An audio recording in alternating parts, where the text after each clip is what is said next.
right, fire it up. Just do your thing here, bud. Nobody's any better at this than you are. Have fun. Take a deep breath. Give them hell at the end. You like this? Fight like hell like we do every week. You are the best here. Brett, be affirmative. You told me to get on. Info. Ready. Ready. Go slow. Green, green, green. Lock it down, lock it down. I'm destroyed, and I just got drove through like 6 times on the 14th. What the f*** is he thinking? That is the stupidest thing I've seen in my career. Literally. Everything you described is accurate. Haven't even finished the second stage yet. Half the field's wrecked. Hell yeah! 11 got it. Proud of you there, Matt. Good job, pal. Thanks, man. Good job all day. Great work, my man. Great work. Keep putting yourself in position, we'll win our share, right? We got one back today, brother. Good job. 10-4, great job, guys.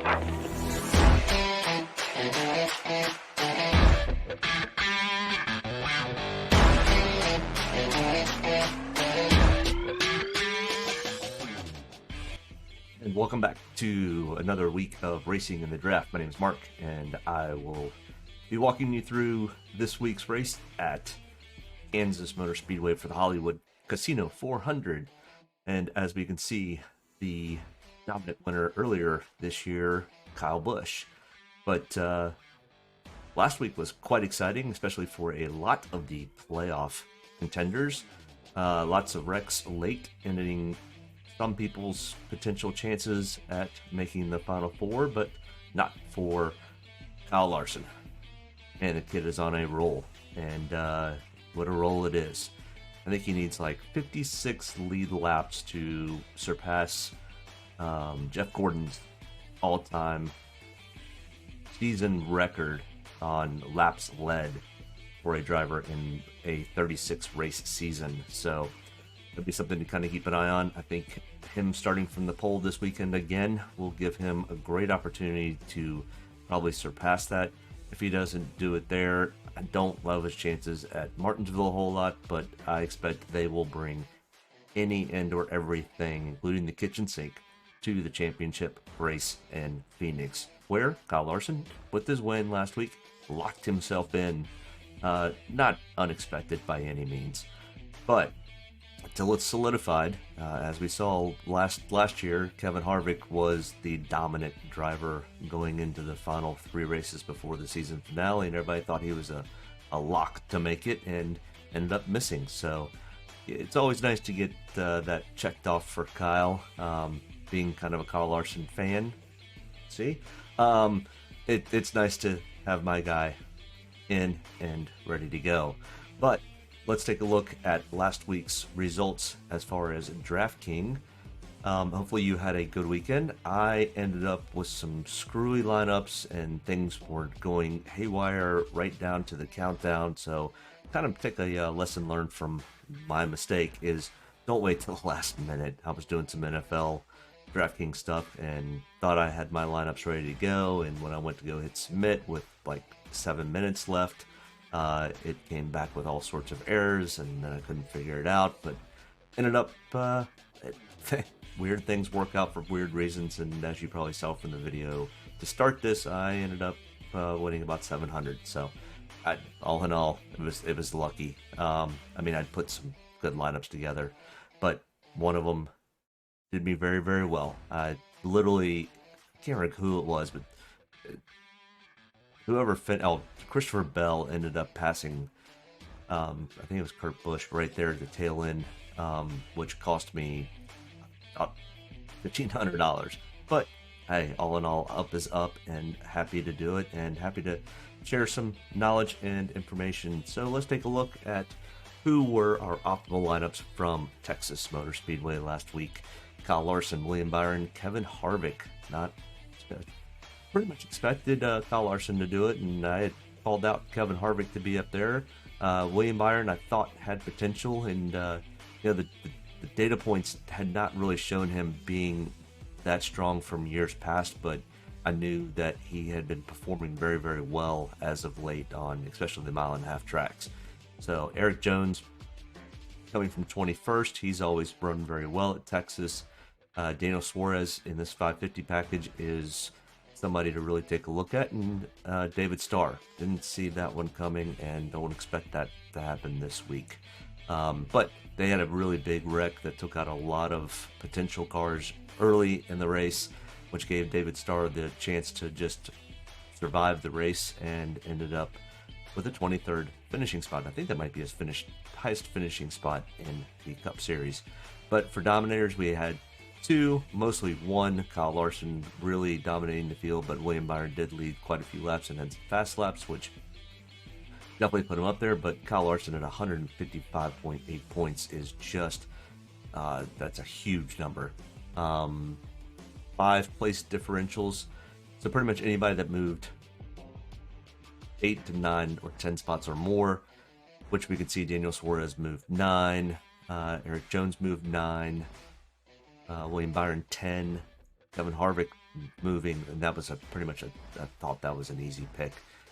It was very expensive for what it is, but not as expensive as this week once we get down to it. But the optimal lineup contest or optimal lineup, whatever I've got going, Kyle Larson now with 3 races left has a 3-point margin over Daniel Suarez. It looks like Kyle Larson, as long as either Daniel does not make the optimal lineup this week, or if Kyle Larson makes it, either way,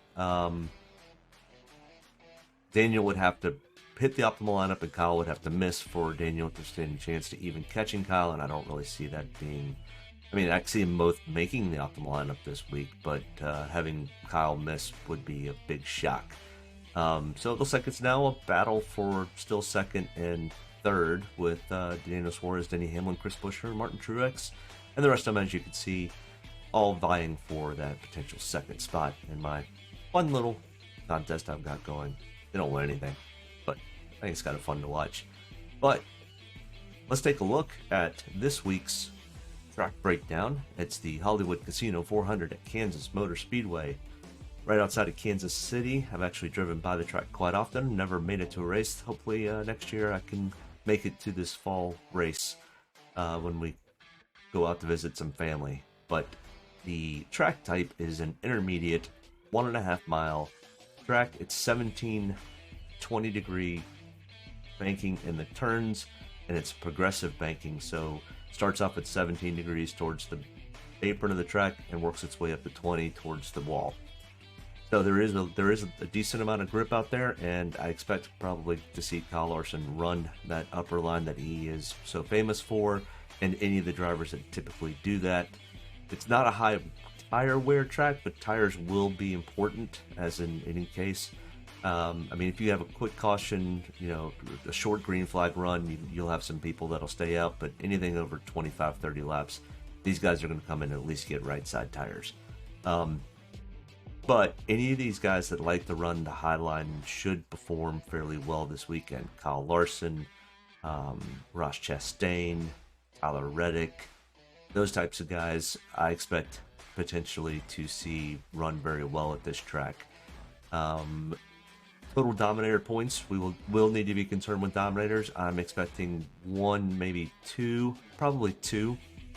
Depending on what Kyle Larson does, he could easily go out and stink up the show and not let anybody else lead laps. But I expect that probably putting your lineup together to have at least 2 Dominators with 1 finishing position and 3 guys that will make up your PD or place differential guys.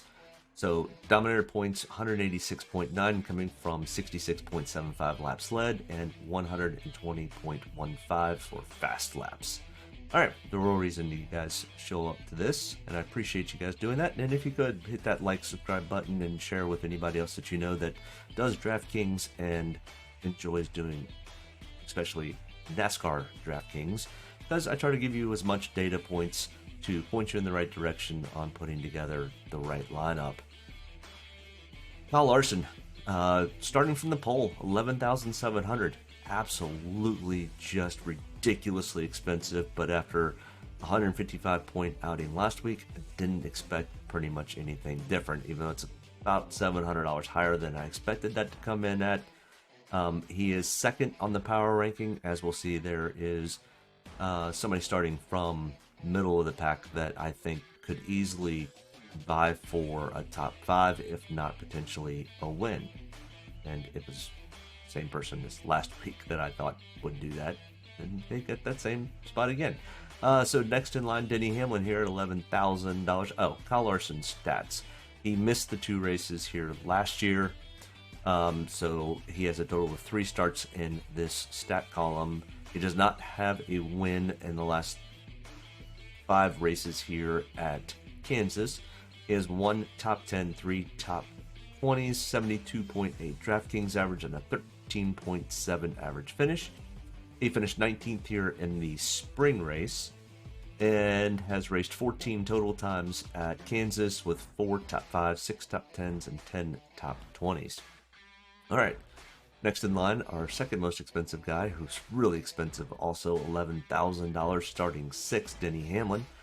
Third on the power ranking. He does have 2 wins in the last 5 starts at Kansas with 2 top 5s, 2 top 10s, and 5 top 20s. 63.1 DraftKings average and a 9.0 average finish. He finished 12th here in the spring race, and out of his 26 total starts here at Kansas, he has 3 wins, 8 top 5s, 9 top 10s, and 21 top 20s. Next in most expensive guy, Kyle Busch, the guy that we saw at the beginning of this video, $10,700, which, I mean, for the third most expensive guy is very pricey. Starting 4th on the field, 7th in the power ranking, does have 1 win in the last 5 starts, which came in this past spring race. He does have 1 top 5, 3 top 10s, and 4 top 20s, a 51.3 DraftKings average, and a 10th place average finish. He has 27 total starts here at Kansas with 2 wins, 10 top 5s, 14 top 10s, and 19 top 20s. Next in line here, we've got Martin Truex Jr., $10,400, starting 7th, 6th in the power ranking. Does not have a win in the last 5 starts here at Kansas, but does have 1 top 5, 4 top 10s, and 5 top 20s at 50.5 DraftKings average and an 8.6 average finish. So the best so far that we've seen for average finish. We'll keep track of that as we go down this list. He did finish 20th here in the spring race, and has 26 total starts here at Kansas with 2 wins, 9 top 5s, 13 top 10s, and 23 top 20s. Martin does very well here. And with that being said, Martin typically has not performed exceptionally well with this 550 package on 1.5-mile tracks during the day. There is potential for weather to hinder this race a little bit on Sunday, which could potentially push it to Sunday night. If that does look like it's the case, Martin Truex Jr. could be somebody to take a look at. He does much, much better with this package at nighttime. Next in line, we've got Chase Elliott, $10,000, starting 5th, and 5th on the power ranking. Does not have a win in the last 5, but 3 top 5s, 4 top 10s, and 5 top 20s at 58.4 DraftKings average, and now the highest 5.8 average finish. He finished 5th here in the spring race, has 11 total starts here at Kansas with 1 win, 5 top 5s, 7 top 10s, and 9 top 20s. All right, next in line, Alex Bowman, $9,800, starting 25th. This might be one of the better PD upside plays because Alex actually does perform very well at this track with his power ranking is 4, but his stats over the last 5 races here are 2 top 5s, 3 top 10s, 5 top 20s, 47.8 DraftKings average, and an 8.4 average finish, starting 25th. Really good PD upside play for Alex Bowman. He did finish 18th here in the spring race. 12 times he has started at Kansas with 2 top 5s, 5 top 10s, and 8 top 20s. All right, next in line here, we've got William Byron, $9,500, starting 9th, and a power ranking of 14th. William, in the last 5 starts at Kansas, has 1 top 5, 4 top 10s, and 5 top 20s at 40.1 DraftKings average and a 10.4 average finish. He finished 9th here in the spring. William has started at Kansas 7 total times with pretty much the same stats: 1 top 5, 4 top 10s, and 5 top 20s. All right, next in line here, we've got Ryan Blaney, 9,300, starting outside pole position. 15th on the power ranking, mostly because he not that good at Kansas. In the last 5 starts at Kansas, only 1 top 10, 2 top 20s, a 17.1 DraftKings average, and a 20.2 average finish. He finished 21st here in the spring race. 13 total starts with 3 top 5s, 6 top 10s, and 8 top 20s, so that stat's a little bit better than the last 5, but I do weight what he's done in the last 5 more than I have total track history. Penske has actually gotten much faster as of late.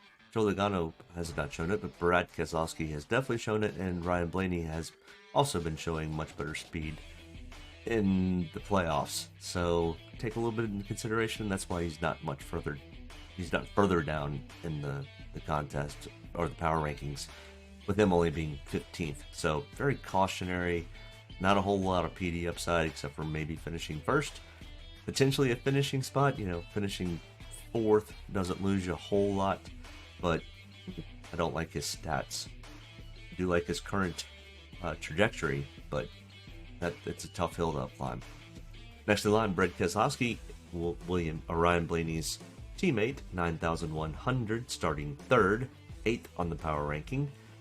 Does have 1 win in the last 5, 4 top 5s, 4 top 10s, 5 top 20s, 51.5 DraftKings average, and tied for the best average finishing spot at 5.8. Finished 3rd here in the spring race. 24 total times he has started at Kansas, with 2 wins to his record, 7 top 5s, 13 top 10s, and 21 top 20s. Brad's really good at this track, and Penske in general is fairly good at this track.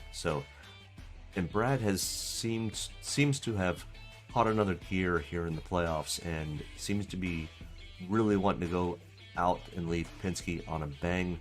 So I'm not putting it completely out of the realm of possibilities that Brad goes out and wins this thing on Sunday. But I think he is somebody to take a look at, and his pricing is not bad. Next in line, we've got Kevin Harvick, 8,900, starting 11th. Decent amount of PD upside here for Kevin. Kevin races very well at Kansas. He did race very well in the spring race. In fact, with that spring probably stint of 20 races where Stewart-Haas Racing were just awful, Kevin still managed to get a 2nd place finish this past spring. So keep that in mind.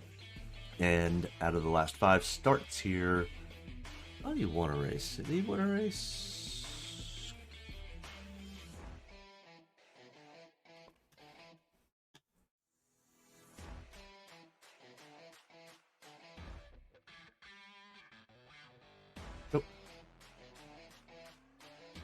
Nope, Kevin did not win a race in the last 5.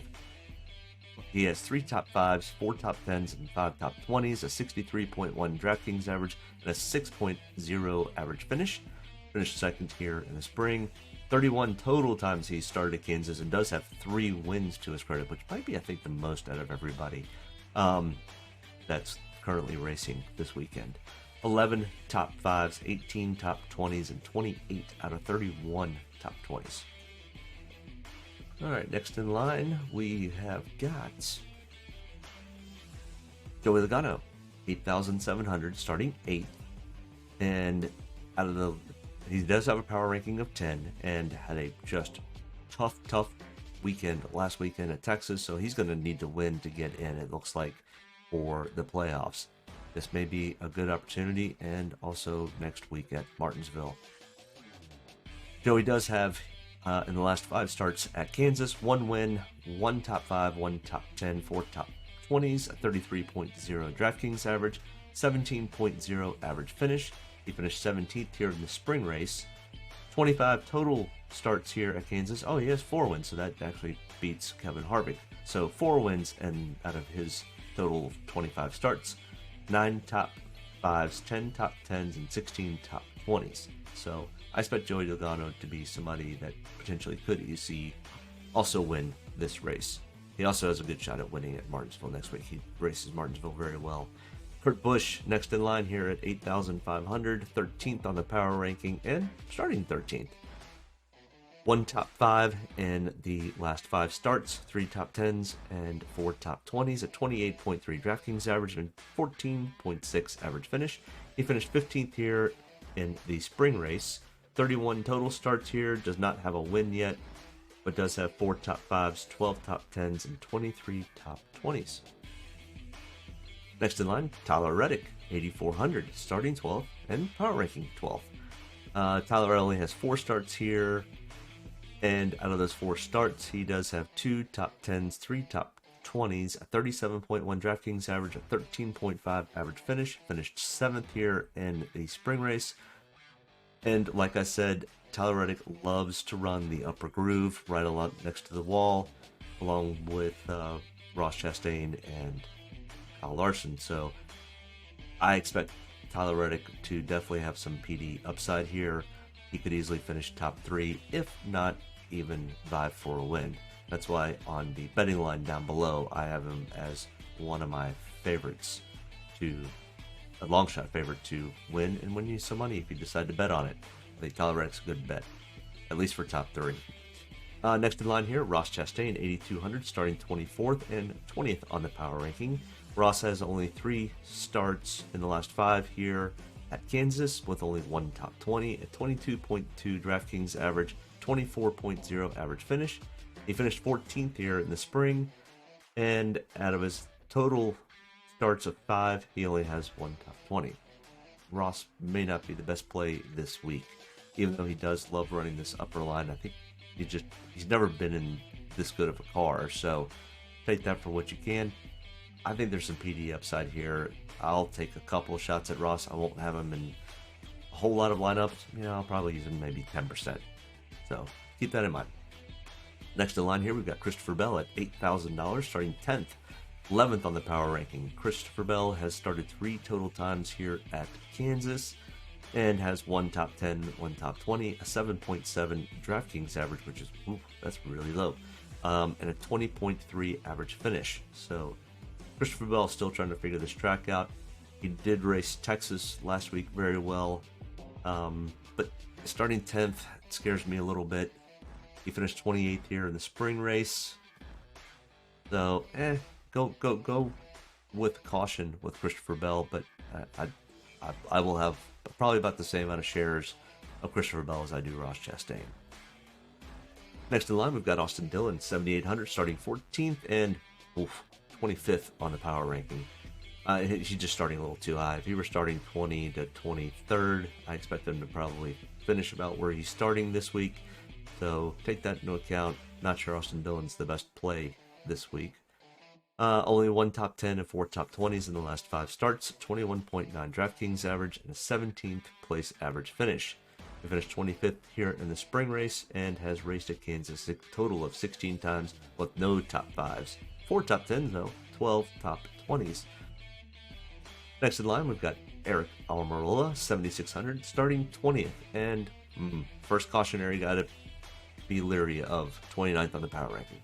He does have 1 top 10 in the last 5 starts here at Kansas and 3 top 20s, 27.2 DraftKings average, and a 16.6 average finish.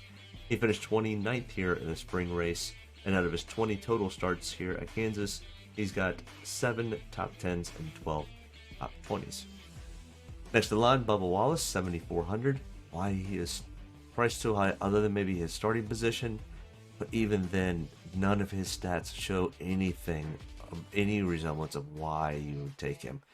24th on the power ranking, there's a pretty good example, and his DraftKings average is negative 1.6 in the last 5 starts at Kansas. Negative 1.6. 29th is his average finish. He finished 24th here in the spring race. 7 total times he has started at Kansas with only 1 top 20. Will probably not have many shares of Bubba this week. He's priced too high for the stats. Next in line, we've got Ryan Newman, 7,300, starting 31st. Lots of PD upside. He had a rough weekend last weekend at Texas and kind of burned some of my lineups, but I'm going back to the well on Ryan. A lot of people may come off of him because of his performance last weekend, but I'm going to go right back to that. He is starting 31st, 17th on the power ranking, does have only one top 20 in the last 5 starts, and a 10.1 DraftKings average, and a 25th place average finish. He finished 17th here in the spring race. If he finishes 17th again here in the fall race, that's 14 points upside. So we're looking at probably getting into the close to the 40-point range for Ryan just to get a 17th place finish, which is something to keep an eye on. I like Ryan Newman much more than I like Bubba Wallace.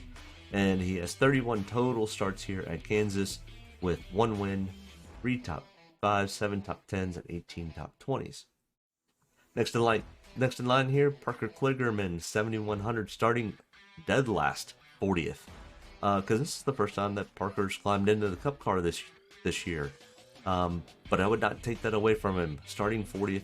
It's not that he runs great here, but his average finish is 29th in the last five races where he's only started once. Lots of PD upside here. He's got better equipment and the potential of moving up, and he's a smart driver. I expect Kligerman to probably finish 20 to 23rd, but once again, from starting 40th, that's 17 DraftKings points plus probably, another 13 or 14 points. That puts him up into the 30-point range. So I like Parker Kligerman. I think probably a lot of the field will be on Parker Kligerman because he is starting 40th, and he's not one of the just drivers that can't make speed around any of the tracks that they ever drive at. No offense to those drivers, it's the equipment, not necessarily the driver. So, but it is what it is. But the one race Parker did race, he finished 29th and had a 16.5 DraftKings average. So take that into consideration, but all you need from Parker is to finish in the mid to low 20s, and he will probably make the optimal lineup. So at 7,100, I don't like that. I like that. I'll have probably 15% ownership, maybe 20% ownership stake on Parker. Next in line here, we've got Ricky Stenhouse Jr., $7,000, starting 28th. Good PD upside play here.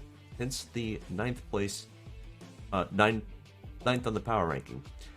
In the last 5 starts, he has 3 top 20s, a 18.9 DraftKings average, and a 23.4 average finish. Now that finish position is not great. And he finished 34th here in the spring race.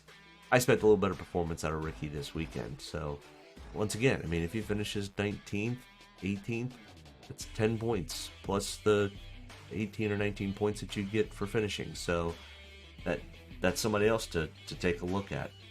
18 total times he has started here at Kansas with 11 top 20s. All right, next in line here, we've got Matt DiBenedetto, 6,800, starting 15th, 21st on the power ranking. Poor Matty D does not do well at Kansas. He did do pretty well in the spring race, finishing 4th, but starting 15th, not a whole lot of PD upside here, potential for Matt. I think he finishes probably where he starts and maybe even slides into a top 10 spot.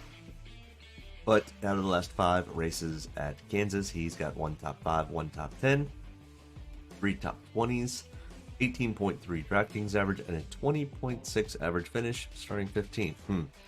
Pretty tough spot for to say that I would take much of Matty D. I'll have some ownership of it, but not a whole lot. 13 total times he has raced here, and the stats don't show any better. 1 top 5, 1 top 10, and 3 top 20s. All right, next in line here, we got Chase Briscoe, 6,600, starting 19th. Chase has only started here once in the Cup car and finished 20th. And not much else to say. Had a 22.0 DraftKings average. 6,600, 23rd on the power ranking. I'll have some exposure to Chase. I'm hoping that Stuart Haas figures out whatever issues they're having by next year so Chase can get a fair shake at running well in the Cup car. If not, it may be a short-lived career in the Cup Series for Chase Briscoe. Next in line here, we've got Daniel Suarez, 6,400, starting 16th, 27th on the power ranking. Remember, he was in crap equipment last year and in much better equipment this year, where he finished 11th here and raced really well at Texas. I expect Daniel to probably race better than what his averages are showing, where he's only got 3 top 20s at 28.4 DraftKings average and a 20.4 average finish. 9 total starts at Kansas with only 1 top 10 and 4 top 20s. This is probably the best equipment he's been in since he was with Joe Gibbs Racing, where he was getting kind of bottom of the barrel at Joe Gibbs, which was still better than what he had last year. But I expect Daniel to probably vie for a top 10 this weekend, just like he did last weekend. Next in line, we've got Chris Buescher, 6,300, another person that drives very well at this style track, does like to run a little bit of the high line, and seems to always have pretty good speed here at Kansas. And 16th on the power ranking, 2 top 10s and 3 top 20s for Chris Buescher, a 29.2 DraftKings average and a 17.0 average finish. He finished 8th here in the spring, 11 total starts here at Kansas with 3 top 10s, 6 top 20s. He's turned it on here lately at this type of track with the 550 package. So I expect Chris Buescher to finish out fairly well. Next in the line here, we've got Michael Mcdowell, 6,200, starting 18th, 34th on the power ranking. First guy in red. In the last 5 starts, he has 3 top 20s, a 23.6 DraftKings average, and a 19.6 average finish, starting 18th. Now, he did finish 13th here in the spring. He was still kind of riding the Daytona 500 win cloud to get to that spot. I just don't think he's going to finish that well. And Michael McDowell started more than 7 times. I'm not sure what it is, but 6 top 20s. Next in line, we've got Erik Jones, 6,100, starting 17th, 18th on the power ranking. Erik does drive this track very well, even though he was in Joe Gibbs equipment last year and finished 25th here this year. The momentum is a big thing, and I think there's decent momentum with Erik Jones. He finished well last week at Texas, and out of his last 5 starts here at Kansas, has 2 top 5s, 3 top 10s, and 4 top 20s, a 41.7 DraftKings average, and a 12th place average finish. 10 total starts at Kansas with 3 top 5s, 5 top 10s, and 6 top 20s. Next in line, we've got Cole Custer, $6,000, starting 22nd, 28th on the power ranking. He has only started here at Kansas 3 times and has 1 top 10, 2 top 20s, a 29.1 DraftKings average, and a 15th place average finish. But he did finish 24th here in the spring, where, once again, Stewart Haas Racing just has struggled now. They've gotten a little bit better as of late, but still not to the best. 5 total starts with the same stats as we already talked. Justin Haley, 5,800. Why he is priced so high, it's still beyond me. Starting 33rd, 35th on the power ranking, has only raced here at Kansas once in the Cup car, where he finished 30th. Not touching Justin for that price. Ryan Preece, 5,700. I do like some Ryan Preece this week. He got caught up in the big accident early in the race last week, or I think he would have probably ended up finishing a little bit better. But starting 32nd, tons of PD upside here. 22nd on the power ranking. Now his stats are not great. 12.5 DraftKings average, 26.4 average finish. Finished 32nd. But I don't know, gut feeling. Call it what it is. I think Ryan Preece rebounds this week. Now, is he going to go out and get a top 10? No. But do I think Ryan Preece could easily be in the high teens? Yes. And if he can do that, that's 15, 30, 35 points, DraftKings points. That's going to put you close to being at least in the money, maybe even potentially getting into the optimal lineup. Not real sure. So I will have some exposure to Ryan Preece. Next in line, Anthony Alfredo, 5,600. Starting 29th this week. Ended up having a pretty decent week last week, other than he did end up tangling, having a wreck, and having his car pretty much kind of explode. It did explode. It just really caught fire. Lots of gasoline. But here at Kansas, he does have 1 start, and he finished 23rd. I expect... I don't love his starting spot. If Anthony Alfredo was starting 33rd, 34th, I'd be like, okay, I like him. Give or take. I'll have a little bit of exposure, 5-10% of Anthony Alfredo. but we've got to take some of these guys with some lower prices to get to the higher price guys, because there are some really high price guys this week. Next in line, Corey LaJoie, 5,500, starting 23rd, 30th on the power ranking, a 20.5 DraftKings average and a 24.2 average finish out of the last 5 starts, no top 20s. Finished 27th here in the spring race. I think Corey LaJoie is just starting too far up, so I don't think I'll have much of Corey LaJoie this week. Next in line, Joey Gase. We're kind of getting down now to where these are the guys that I probably am not going to have a whole lot of interest in, but we'll cruise right through like we always do with these guys. Joey Gase, 5,400, starting 39th, 36 on the power ranking, finished 35th here in the spring race. That doesn't do you any good. David Starr, 5,300, first time starting in a Cup car at Kansas, starting 33rd or 38th, 33rd on the power ranking. Not going to touch him. I think this week's a little bit different of a week. Chad Fincham, 5,200, has one start in the Cup car. He is racing the 66 car for Beard Motorsports, I think. 37th on the power ranking. Not going to touch him. He finished 39th here once the last 5 races, and he's only started here once. Cody Ware, 5,500, negative 2.5 DraftKings points, and an average finish of 37th. Not interesting. Next in line, Ryan Ellis, 4,900. Doesn't have any starts here, but he's racing in the 15, which just doesn't have the equipment or the power to keep up. So not expecting a whole lot from Ryan Ellis this week. Josh Bilicki, 4,700, starting 30th. Average finish of 34.3. Finished 39th here in the spring. Nope, not interesting. Quinn Hoff, 4,600, starting 35th. Average 32nd. Nope, not interested. BJ McLeod, 5,400, which was another guy who actually ended up finishing pretty well last week. Hence his starting position of 26th, but has an average finish of 35th. Not touching BJ McLeod. So let's look at some optimal lineups from previous races at Kansas. So the spring race, we had 2 dominators, mostly one. Kyle Larson led 132 laps, 67 fast laps, with Kyle Busch and Brad Keselowski kind of being there. So 2.5 dominators, 2 place differential guys, and 3 value picks. Remember, value picks are anybody $7,500 or less, and only with 2 guys being finishing spots. Like Brad started first, ended up finishing 3rd. That's what I consider a finishing spot. Same thing with Tyler Reddick, 11th to 7th. So in the fall race at Kansas last year, so the one that's this race last year this time, we had 2 dominators being Kevin Harvick and Joey Logano, leading 85 and 47 laps respectively. We had 3 place differential guys, 1 value, and 3 just good finishers, and had $500 left. So we had $1,100 left in the spring for optimal lineups. The spring Kansas race last year, we had 3-ish dominators with Denny Hamlin, Martin Truex, Brad Keselowski. We had 3 value picks with 3 place differentials, Daniel Suarez, Cole Custer, and Michael McDowell. Cole Custer was just in different equipment last year. Just remember that. I mean, still Stewart-Haas, but Stewart-Haas was a lot better last year.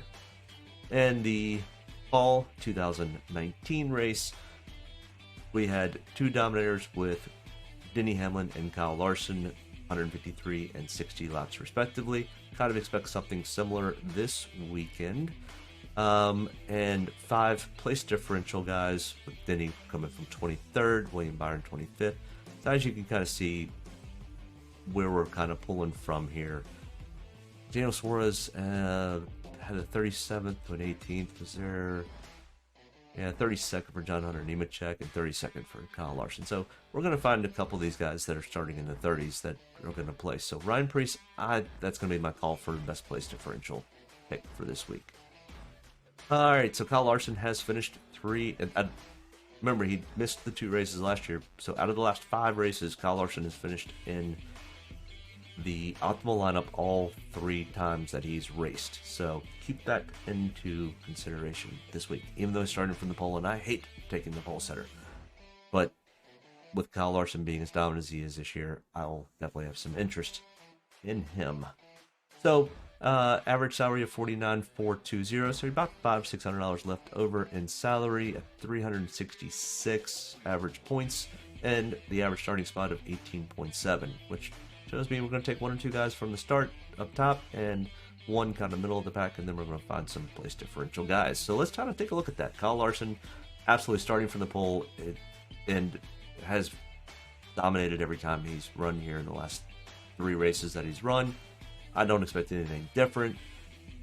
He's 11,700. It's just rudely expensive.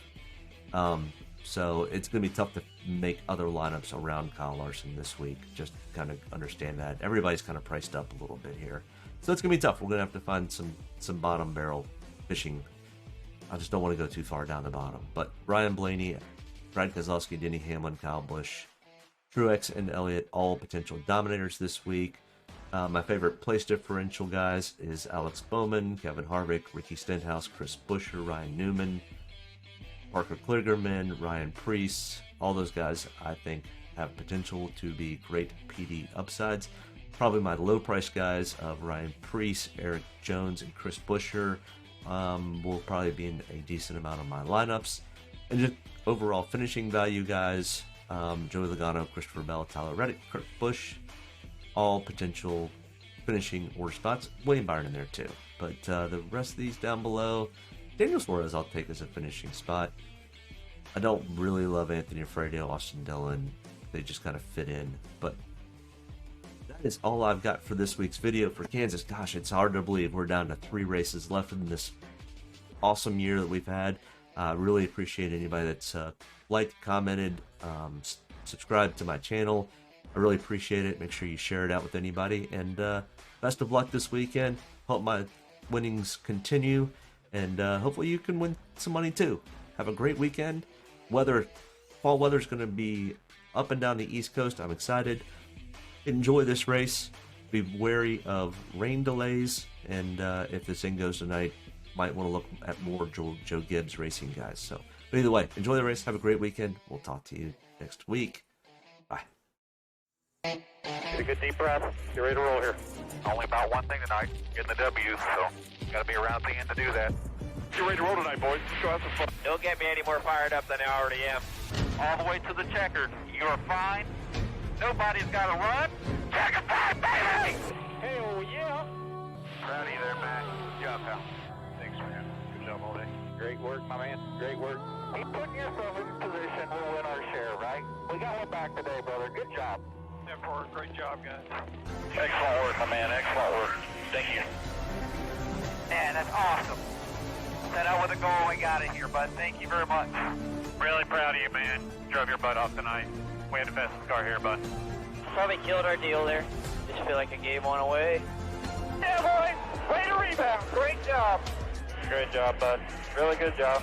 Appreciate you hanging in there with us all weekend.